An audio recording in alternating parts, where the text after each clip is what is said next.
gordo aí, o homem do atego aí, no bitruque aí. Tudo nos alumínio, vai vendo.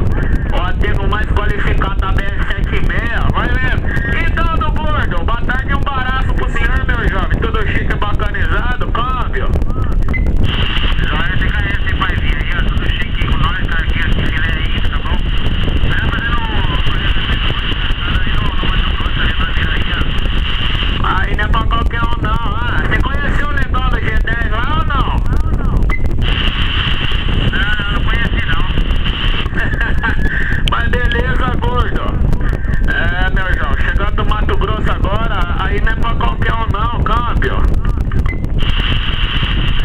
E o Big Big tá na onde? Tá com cargueiro ou não? Não, negatocha, o Big Big é eu, o paizinho não tá porca não. O paizinho foi ali no QTH dele.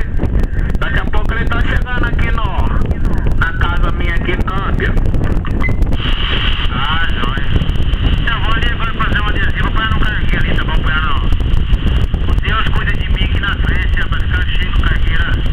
Não, aí eu dou valor, rapazinho. Colocar um adesivo aí pra qualificar cada vez mais o carrão aí, fica chique. Mas tá bacana, gordo. Fica assim então, meu jovem. Vai lá adesivar o cargueiro seu lá. Aí quando você passar por cá de novo, dá um grito pra nós aí. Ou no caso, se eu não tiver no rádio, você dá um toque no meu céu aí, no celular aí. Aí nós corre ali na BR ali, positivo, meu gordo. Fica com Deus aí, meu filho. Boa chegada ali pro senhor ali, adesivar o caminhão. Fica com Deus, tá bom, meu jovem? Tudo de bom. Tchau, tchau.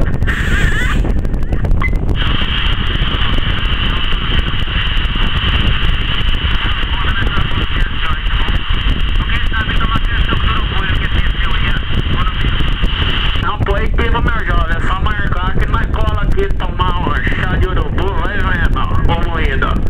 Mas tá bom, do gordo, tá chegando pequenininho pra mim aqui já. Aí nós trocamos leriada aí no futuro, se papai do céu permitir.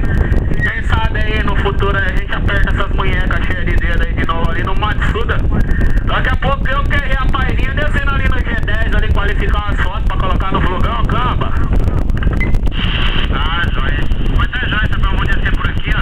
Eu cheguei aqui agora. Aí tô de banho e vela, hein, tá bom? Então vou ficando por aqui, eu vou lá ver, tá bom? Tiba, tchau. Falou do gordo. Tudo de bom pra você, meu jovem. Tchau, tchau. Tchau.